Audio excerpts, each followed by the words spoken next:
13 minutes past 2 is Trish in your afternoons, taking you to the sport at 6. Good to be with you. Hello, Paul. Glad you're enjoying the show. Sorry you don't feel so well at the moment. Now, today's inspirational guest is a bit of a tough listen, but it's a very important one. Elza Loran is from Ukraine and moved to the UK due to the war in her country. We'll hear from Elza in a moment, but first, I wanted to share some excerpts from her diaries, which she kept from February 2022. So here's February 2022 on the 22nd of February. It simply says, "How do you think the war will be? Of course, it will not happen. We live in a civilized world. Yes, I also thought that everything would be okay." 2 days later, on February the 24th, 2022, the alarm clock was set for 7 a.m. in the morning. My internal clock woke me up before the alarm clock. I picked up my phone and saw a message from a friend at 4:45 in the morning. "It has begun." A shiver ran through my whole body. "What?" I asked. "The invasion of Ukraine has begun," the friend answered. I instantly jumped out of bed. I ran to the window. Silence. The sky was blue. Then I looked at the news again. War had begun. Just absolutely heartbreaking. And Elza joins me in the studio now. Afternoon to you, Elza. Hello, Trish. Hi, everyone. It's lovely to have you. Thank you. I cannot believe what your eyes may have seen, what you've been through. But my goodness, you kept a journal, a diary, and it's incredibly powerful. Tell us why you decided to do this. This was really a long way to the UK. This is a story about how I left my city from in the Ukraine with my daughter Alina and arrived to the United Kingdom. It's the story from the 22nd of February until 14th of July. 134 days. I will remember this always. Incredible. I mean, how are you and your daughter now? I mean, you're settled in Warsaw. This is your home now? Yes, we already settled. I'm working. My daughter, she's going to the school. She makes new friends. So we are really happy to be here now in a safe place. Well, we're happy to have you. And definitely, you're very, very welcome. But of course, you're happy here. But then part of you is still back in Ukraine. Your family are there, your mum and dad, your brother, Elza, your daughter's father. So there's still so many people back in Ukraine, aren't there, for you? Yes, so all my friends, all my family is still there. And a lot of friends, they already fed up and come back for Ukraine because of, it's... really complicated when you are building your life somewhere very far from your home. Well, you've done brilliantly because you're still a young mom. You're what, early 30s? You look younger than that. You're like a young Audrey Hepburn. And that, honestly, I want that figure. I want that figure, Elza. Thank you. You're size 8. But, I'm trying to make you smile because I know you've been through, just horror, haven't you? Yeah, thank you. And then also at the beginning of that journey of your 134 days, when you're getting on the train to try and get out of your city because of the war, you nearly lose your daughter. Yeah, this situation I will remember always. We were waiting for the evacuation train, and an hour later it arrived at the platform. And in an instant, everyone just started running to the carriage, to the train. So one of the men, he helped us to jump into the train first.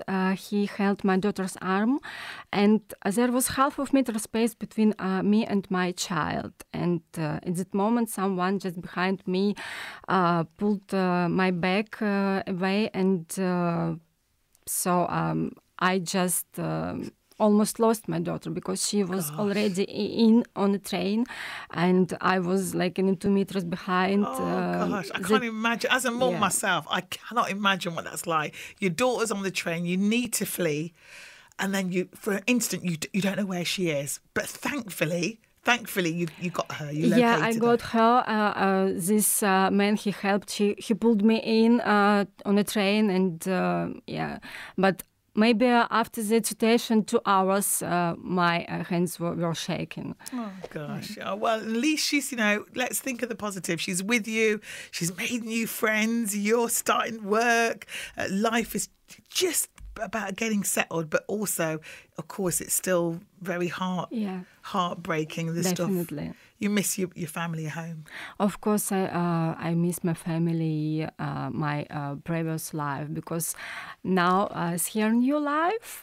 We build a new life, and I can't all the time thinking what I had before, because I need to think now about future. About the future. Well, listen, we are glad to have you. So I know, you've been through a terrible time, but we are so glad to have you. We will talk more to Elza, hear more of an inspirational story. You're doing really well. I know you're nervous, but you're doing really well. Trust me. Let's have a bit of Justin though first. Afternoon, it's Trish Adudu on BBC Radio WM.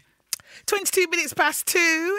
Trish with you till 6 here on the afternoon show. And my inspirational guest, we like to do this every day on the week, on the afternoon show, on the weekdays.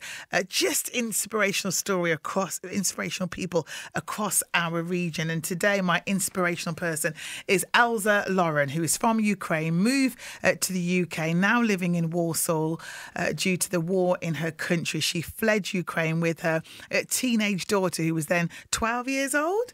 14. Oh, she's 14. 14. When we left, she was 14. 12. Okay, and you just got on that plane, on the train, just literally fleeing war, and you've kept a diary. And I tell you this now, I'm looking at some of your paintings that you've done, because you're now, you're doing your art, because you're working now, but you love your art, don't you? Yes, I'm working. So art, this is my inspiration. This is like, for now, this is my hobby. Also, I'm working, but I try keep going with my art. I try develop myself in this. Yeah. Well, this is incredible, and this is the times when I kind of wish I had a magic wand and I could just turn this from radio to TV, so people could see what I could see. Your work is absolutely amazing. I cannot believe that you didn't go to art school. This one picture at the front of this exhibition that you did has a baby held aloft. The hands are in Ukrainian flag colours, so one blue, one yellow, and it's a newborn baby. It's just so emotive and emotional. Well, tell us about this picture. Why this? Yes, this picture is dedicated to my country.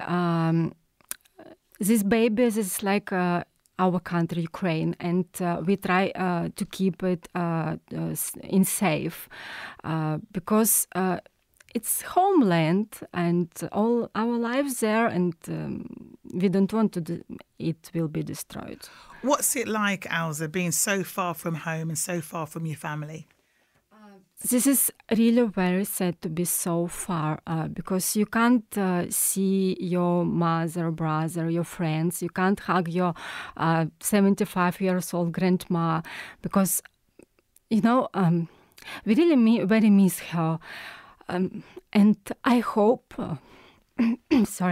one day I will see her again. Don't apologise. Don't apologise. It's really important, isn't it? You're a mom. You want your daughter to hug her grandma. Oh, is it her great grandma? For her, great. Beautiful. Well, look, we've had some lovely messages. Chris of Stourbridge says, good luck with you. And, you are so welcome here in our region. I wish the war would stop. You've been through so much. Harvinder says, what an incredibly strong woman. I wish her and her daughter all the best. Claire says, it makes you realise that you're not having a bad day when you hear stories, incredible stories like Elza. I wish her all the best. And she's very welcome here. And this is the love. Have you found that people have embraced and helped you and your daughter? Yes, by the way, first, thank you so much for this lovely words. This is really very important for us, support and so much love. And we are here almost 2 years, and on our way, we every day meet only nice people.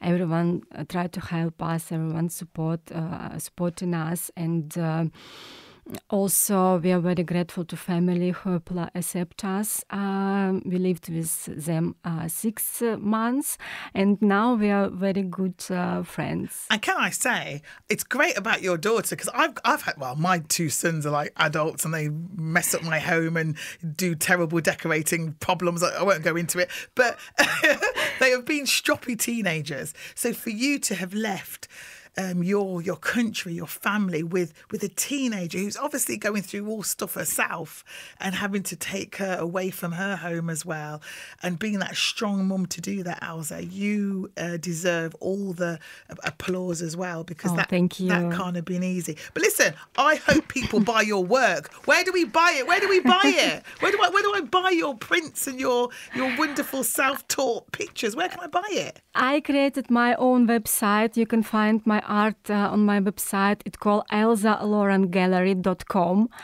And also you can read my full story about this journey of 134 days on my website. And I hope you will love my art. Well, I love your art. Honestly, I just hope we do friends, mate. Are they competitive prices? Not expensive? I can make a discount. I love it. I've just met her today. I want friends rates, but they are very good. And they would hang up lovely in any sitting room or anything. They are really beautiful. You. And what's nice, every single picture has got emotion. You've got a father and son here holding each other tight. You've got more sort of funny ones, sort of clown ones as well. And a lovely, beautiful painting, Berry Lips, which is this huge pair of lips eating, is it fruits or whatever? Really beautiful, this one. Yeah, by the way, that was one of my first paintings. Well, it's fantastic. Honestly, I think you've got a real future in this. It's absolutely beautiful. So Elza Loran Gallery, if we Google that, we should feel you. Yeah, we should see you. Yes.